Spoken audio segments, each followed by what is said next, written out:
देखो आज के जमाने में चलता है रुपया, इससे पहले चलता था आना, पैसा, पाई, धेला, दमड़ी, कोड़ी। क्या आप जानते हैं 1 रुपए में कितने आने होते हैं, या 1 आने में कितना पैसा होता है, या 1 पैसे में कितनी पाई होती है? नहीं। मैं आज आपको बताऊंगा 1 रुपए में कितने आने होते हैं। देखो 1 रुपया जो होता था ना, उसमें होते थे 16 आने।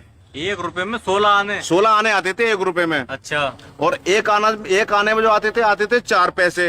अच्छा, 1 आने यानी 1 रुपया बराबर होता था 16 आने के। हाँ। और 1 आना बराबर होता था 4 पैसे के। और 1 पैसा बराबर होता था 3 पाई के। 3 पाई के बराबर 1 पैसा होता 1 पैसा बराबर 3 पाई। पाई के बाद में आता था धेला, दमड़ी, कोड़ी, और एक होती थी फूटी कोड़ी। हाँ। नाम सुना है फूटी कोड़ी? फूटी कोड़ी चलती थी असलियत में। कोड़ी थी? हाँ, तो 1 पैसा बराबर 3 पाई। हाँ। और 1.5 पाई बराबर 1 धेला। 1.5 पाई बराबर 1 धेला।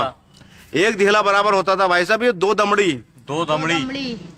ये पुराने जमाने की मुद्राएं हैं, पहले चलती थी ये। अच्छा, पहले चलती थी। हाँ, 1 धेला बराबर होता था 2 दमड़ी। जैसा 1 रुपया 2 रुपए और 1 दमड़ी बराबर होता था 10 कोड़ी। 1 दमड़ी बराबर होता था 10 कोड़ी। 10 कोड़ी। और 1 कोड़ी बराबर होता था 3 फूटी कोड़ी। 3 फूटी कोड़ी। अब ये फूटी कोड़ी क्या होती थी? जिस सिक्के में बीच में छेद होता था हाँ। उसे फूटी कोड़ी बोलते थे। अच्छा। फिर सुनो ध्यान से, 1 रुपया बराबर 16 आना। हाँ। 1 आना बराबर 4 पैसा। 1 पैसा बराबर 3 पाई। 1.5 पाई बराबर 1 धेला। 1 धेला बराबर 2 दमड़ी।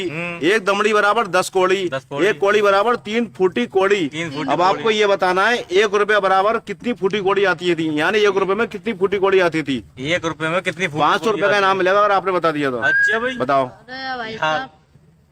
ये भाई साहब हमारी समझ में आ रही है भाई। देखो 1 रुपए में आती थी 7680 फूटी कोड़ी। वो 7680 फूटी कोड़ी। 1 रुपए इतनी बड़ी वो होती थी पहले रकम के, इसमें 7680 फूटी कोड़ी आती थी। ये भी सिक्के होते थे, चलते थे। अच्छा। अब लगाओ 1 रुपए की कितनी बड़ी वैल्यू होगी उस जमाने में। 1 रुपए की तो ये बहुत पुरानी बात है। तो आपको कैसी लगी जानकारी? बहुत बढ़िया जानकारी चलिए, बताई भाई ठीक है साहब भैया, आपने। ठीक है भैया।